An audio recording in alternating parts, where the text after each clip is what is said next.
Well, hello, viewers and listeners to CHP Talks.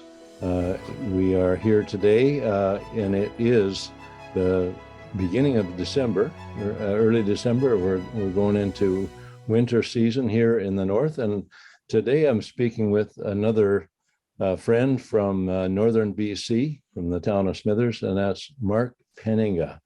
Mark, thanks for joining me today. I know you're busy, but I appreciate you taking the time to come on the call. It's my privilege, Rod, and great to be able to talk with you in this context, not just as friends as we walk down one of these roads in northern BC, but to be able to join you for this podcast. Yes, and I count it a privilege to call Mark a friend. And in his bio, Mark says he counts it a joy and a privilege to have led ARPA Canada since it started in 2007. We're going to be talking a little bit about what ARPA Canada is and Mark's role in it and where that's going in the future. So Mark, just for a little background for folks, has a master's degree in political science from the University of Lethbridge, a BA in philosophy from Trinity Western University, and a certificate in leadership and applied public affairs from the Laurentian Leadership Center in Ottawa.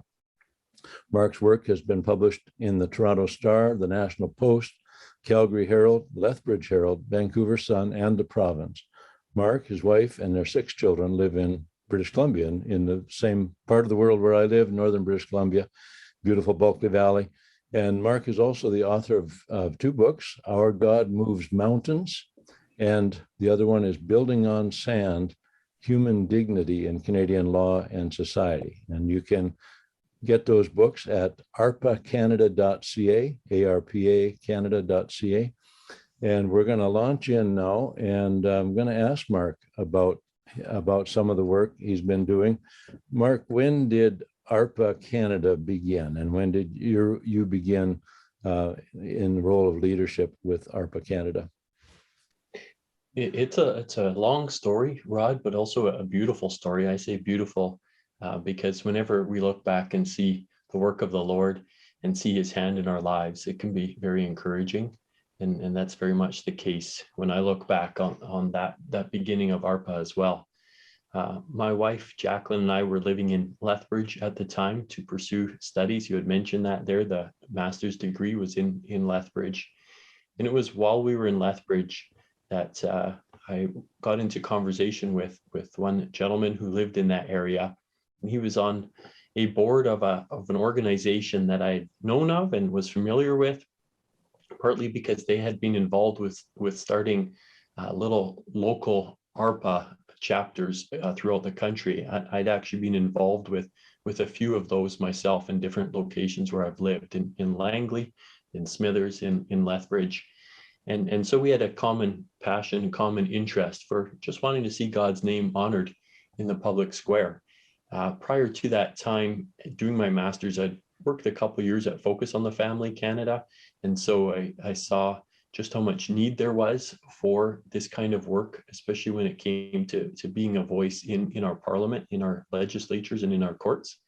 And then also in my previous studies, I had spent a little bit of time as an intern in Parliament. So got to see a bit more firsthand the challenges and the opportunities that existed. Also in particular on the pro-life issue, the member of Parliament who I was interning with was the chair of the pro-life caucus. And through all of that experience, just saw the great need that existed for the kind of work that you're doing, Rod, and that the CHP is doing, and then also just the great need for a Christian witness in public affairs more broadly. So yeah, at that time in Lethbridge, I drew together a kind of a business plan, if you will, a vision for what an organization like this could look like, presented it to that gentleman. His name was John, and he worked with the Reform Perspective Foundation, and pitched this to them. But the reality was, we knew up front, if this was going to happen, it had to be its own organization, its own entity. It couldn't be charitable. That other organization was a charity, and just due to the rules that limit charitable activities, we knew it had to be a distinctly new organization. So we took forward, it was really a step forward in the step of faith.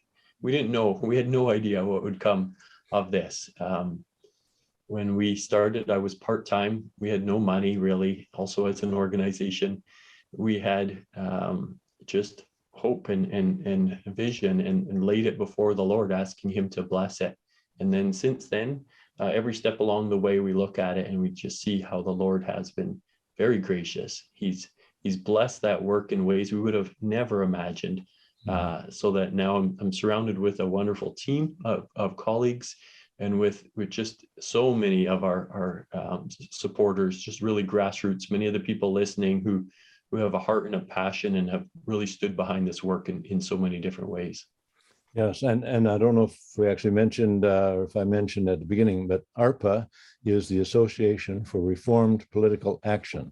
And so coming from a Reformed, Christian Reformed base, Reformed Christianity, I guess, I don't know how you want to say that, but for instance, this Reformed perspective, it's definitely a branch of Christianity that has commitment to the principles of historical Christianity, and I think even involvement going back to some of the Dutch roots in the Netherlands. There were Christian political movements that, I don't know if you want to speak about that at all, but we're the Christian Heritage Party here in Canada, and we look back to the foundation of some of the rights and freedoms and democratic principles that we enjoy here based on a Christian heritage. And I think you have, certainly your organization, many people in your organization have roots back to some of those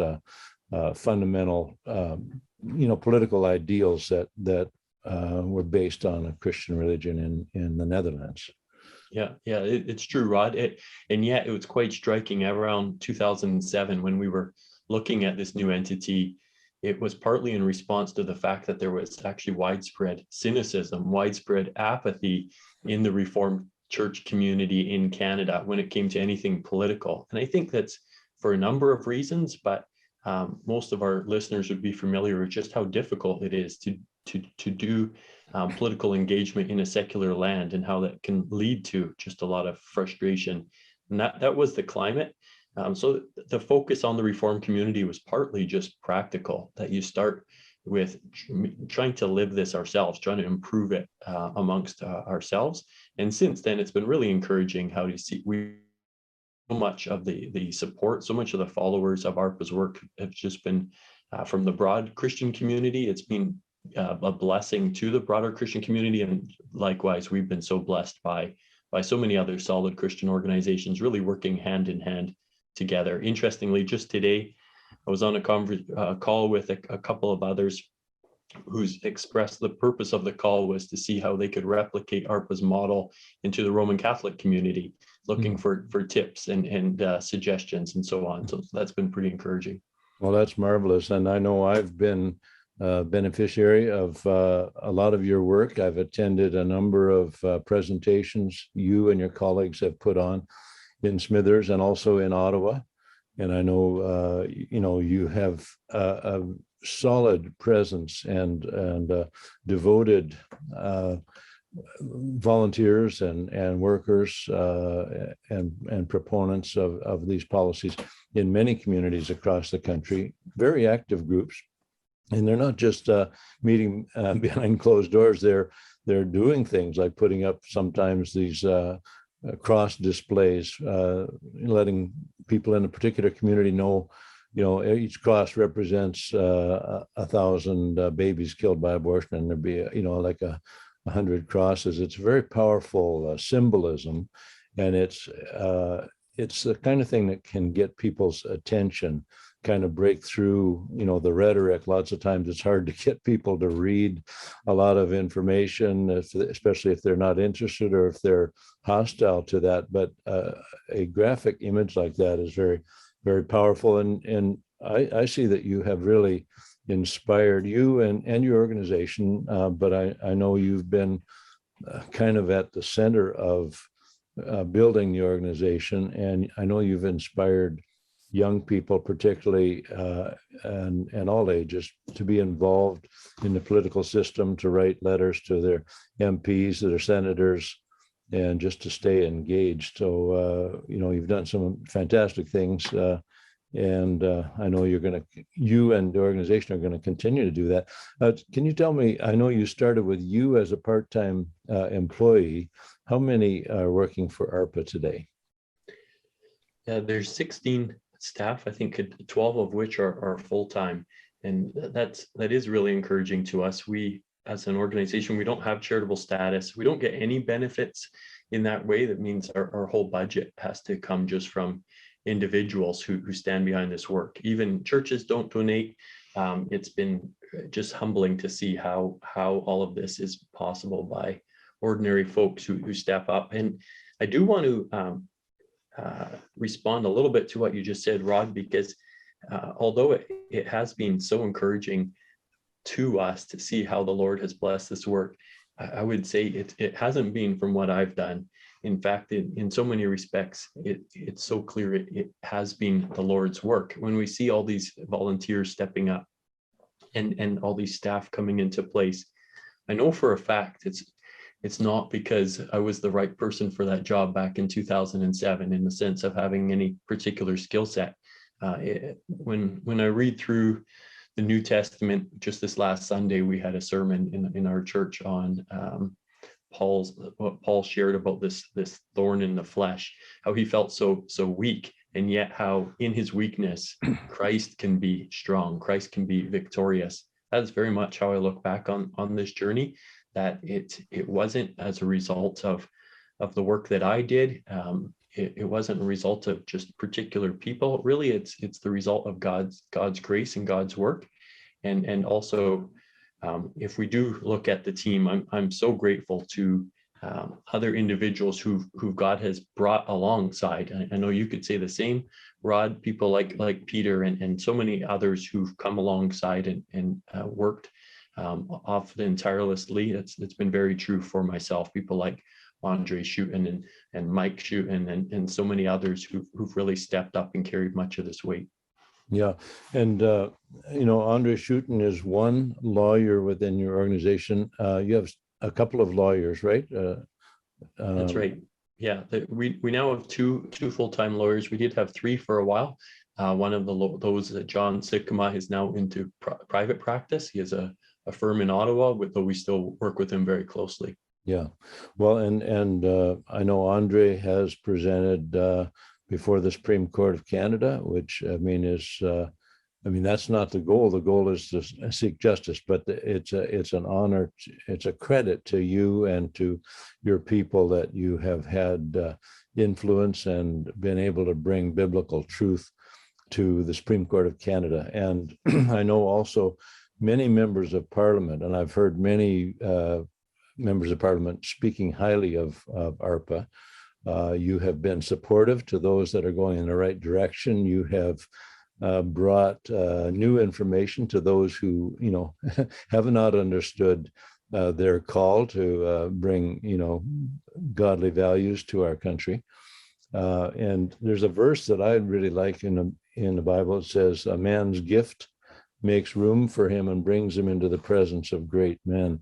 And I think often that's interpreted as you're coming to visit this austere king and you're carrying a gift in your hands. But the way I look at it is God has given each of us gifts of personality and character and things that we can, if we are obedient and do the things that he calls us to do, that gives us the privilege of meeting with others who are in some kind of significant role. And I've experienced that often.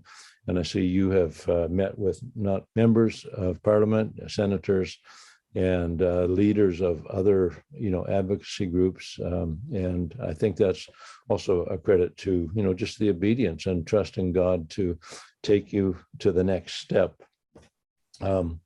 The Reform Perspective Foundation, part of this call is a response to, and maybe some of our listeners may not know, even if they know of you and of ARPA, and I think most of our listeners do, but they may not know that you are taking a new direction in the near future. You've announced to your members and to your board that you're taking on some other responsibilities. And so there's a time of very, I guess your board will be looking for someone to try to fill your shoes. I think that's going to be a challenge, but you believe, as I believe, and your board believes, that God has the right person waiting in the wings, who they may not know it yet, but God will direct that. And we understand that. We've had that experience in our organization.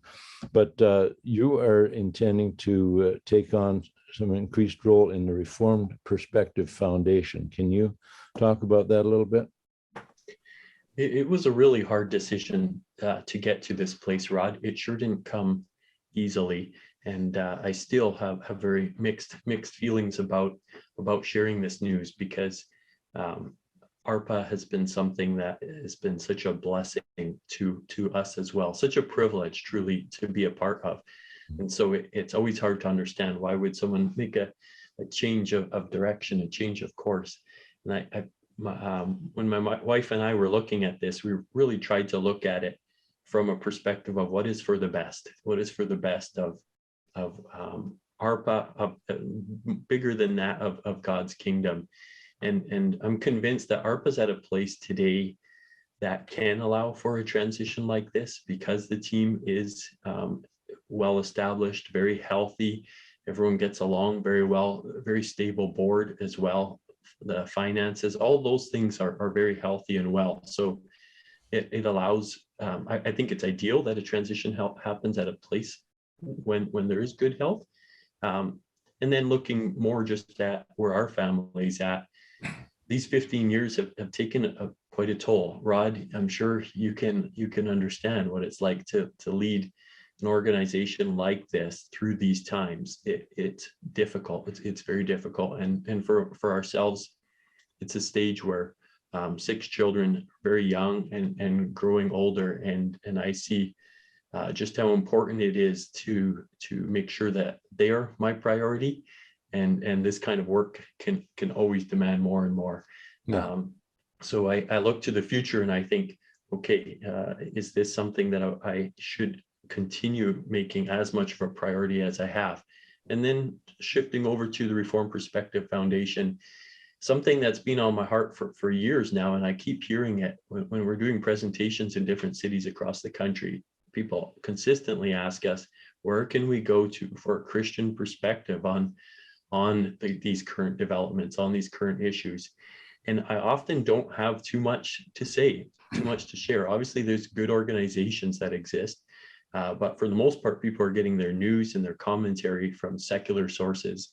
And in Canada, it's very, very poor quality, very left-leaning, very unimpressive. So I have a heart, a vision for working long-term to promote Christian journalism in Canada. That's a long-term goal. I want to really pace ourselves so that it's not something so that it's sustainable.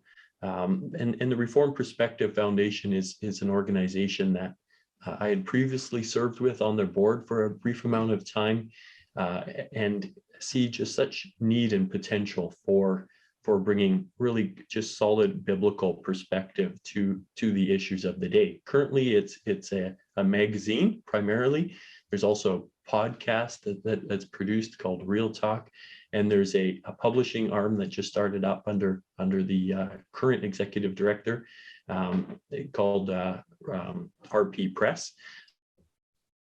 Different arms that it's doing, and the Lord willing, we just want to focus on strengthening the organization. It's very small still, so there's just a couple of staff members and a very small budget to work with, and it's just the focus will definitely be on strengthening the organization itself, and then the Lord willing, with time, being able to see it develop so that more and more Christians have a place they can go to for not just news, but a good Christian perspective on the developments of the day.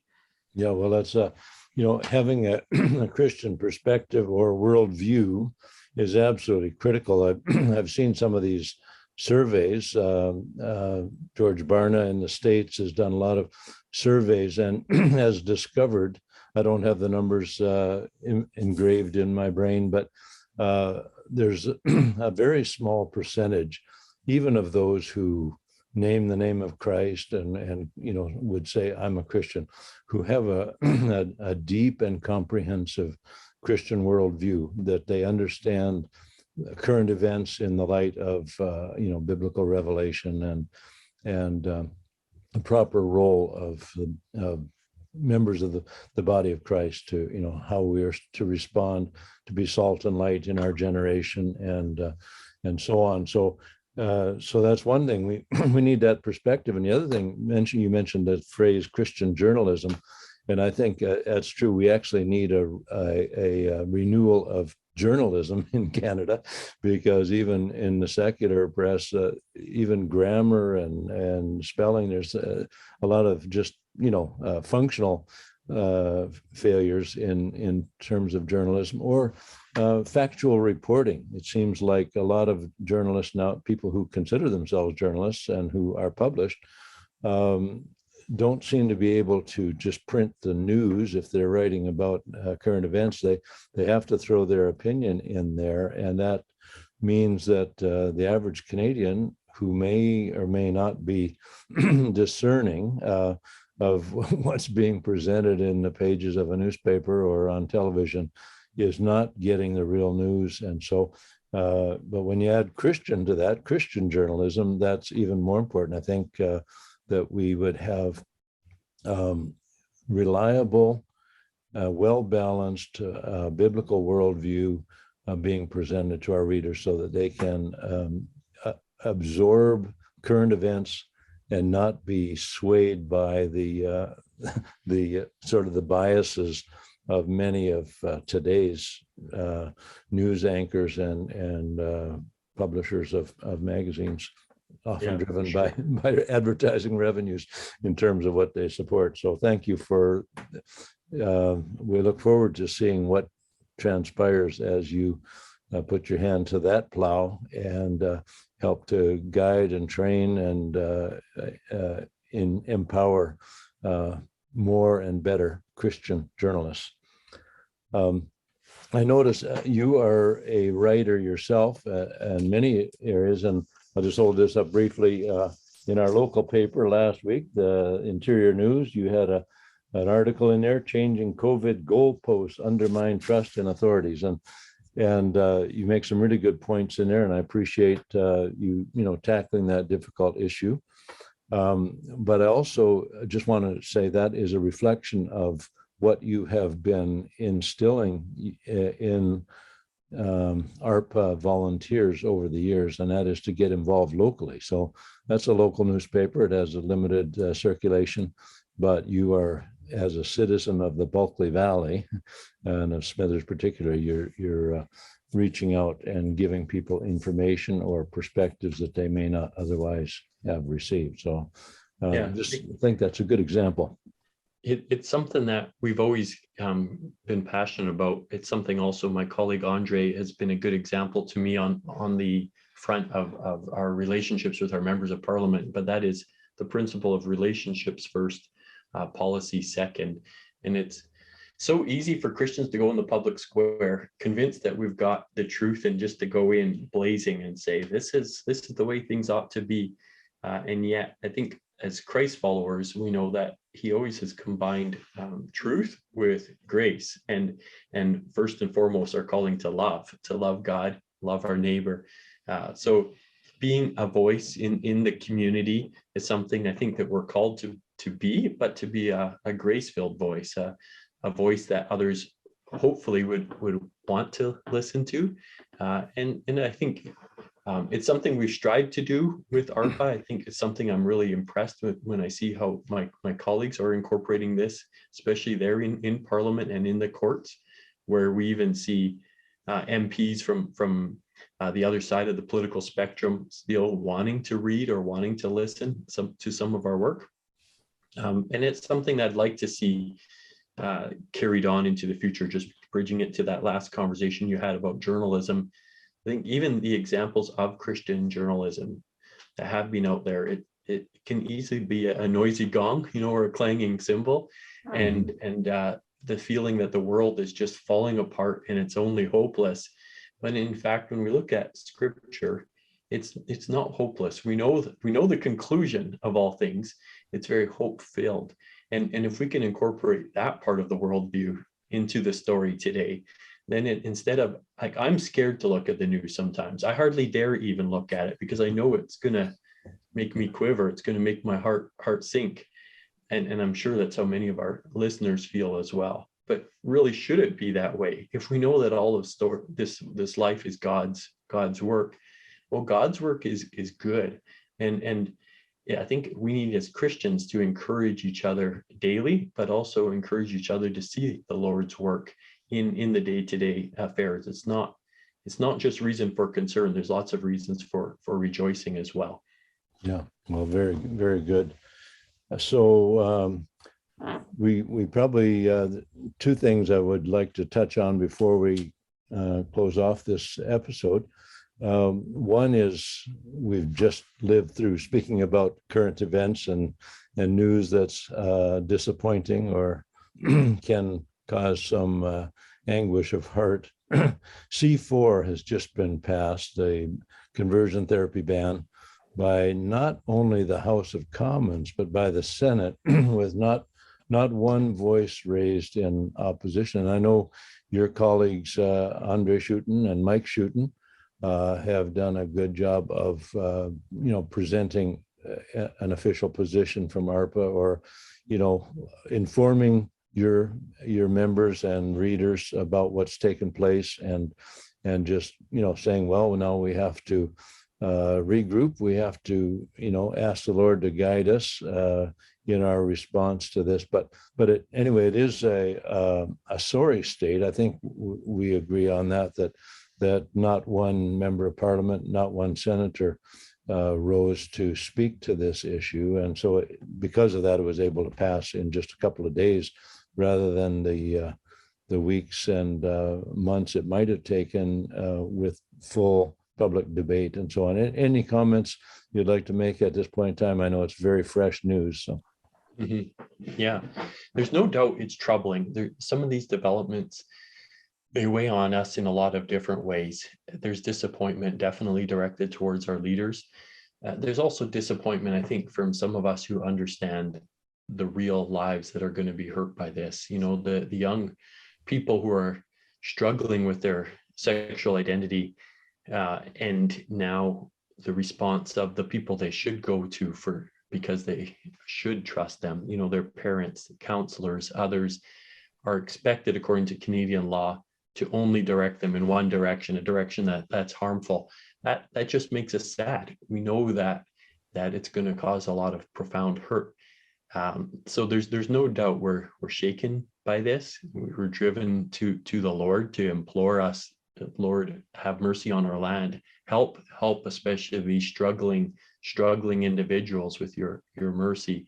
At the same time, we're just trying to understand what exactly transpired. How could it have gone quite this way? And my encouragement to listeners is to show grace towards each other. It can be particularly easy to put blame on those who we would want to expect to have stopped something like this. And I think there is a place for a real accountability. So definitely talk with your member of Parliament, hold them accountable. But from what I have seen just in the initial reflections is there's a degree through all of this where many of them were caught off guard as well. This has been quite unprecedented. And it's not like it went to a vote where each person stands up and gets a chance to vote yes or no, like a traditional vote. Instead it's out of the blue, in the House of Commons and then in the Senate, an individual stands up and makes this motion, and then there's a split second where people can speak up to oppose. But it's not, if we find ourselves in a position like that, I think we can understand that at the very least it's not easy to always know what is going on even. So I don't say that to excuse these members of Parliament and these senators. I think they will be held accountable directly between them and God for what they chose not to do. But I do think we have to show a great amount of grace. When we look ourselves at opportunities we've had, when you're standing in a situation where you hear God's name misused, when you see someone treating somebody else poorly, and it's at a moment when you don't necessarily expect it. We don't always respond perfectly as Christ's ambassadors in that moment. And I think we have to just recall that those Christian MPs who are in that place already have a very, very difficult role. And they need encouragement as alongside accountability. And I'd say as much as possible, may that be our course as we move forward from here. Well, thank you. That's a very good, reasoned and gracious response to a tough situation that, we're all still reeling from, shaking our heads. And of course, I think maybe we'll I was going to ask you for some specifics on the COVID situation and some of the government lockdowns, but unless you are eager to pontificate on that, we've had quite a bit of discussion about that, and we will have more. And maybe I won't tie you up more today, but certainly just to say to our listeners that we are at work, working locally and across the country to try to bring a better awareness of our leaders, who in this case too, I think, are making judgments based on false information or misinformation, and they're jumping to conclusions and implementing practices, procedures, restrictions, edicts, whatever you want to call them, that are, I think in the long run are going to be, they will be regretting. But in the short term, it's difficult to know quite how to get that information to people.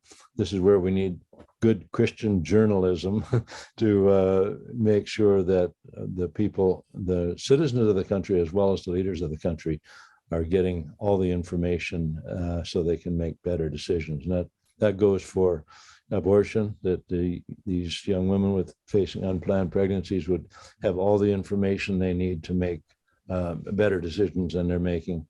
Young people who are facing, gender dysphoria, we want them to have all the information, not to be led in a direction that's going to be harmful to them. And Mark, for you and your family, and for ARPA, we certainly will pray with you that God give you all the information you need, the wisdom and discernment to follow his footsteps as you have been, to follow the path he lays out for you. And I know that he will continue to use you to accomplish his purposes in Canada. So thanks for joining us today. Any final thoughts you'd like to share? Yeah, I want to thank you, Rod. You've been a great example to myself, and in many different ways. I have the privilege, a lot of people get to know of you as the leader of the CHP, and through your that capacity, I also get to see you on the local front, for example, at the all candidates meetings that we've had through the years in this area. And it's been really encouraging to see how you bring important truths on issues like abortion or like gender and sexuality to bear in a public arena like that, and to do it with grace and with truth. And I know that your role isn't easy, and all the folks serving there behind the scenes with the CHP, your roles it's very challenging. And I wish you much strength as you continue on, and continued focus on serving our Lord and Savior Jesus Christ with that confidence that he will bring all things to a beautiful conclusion in his time.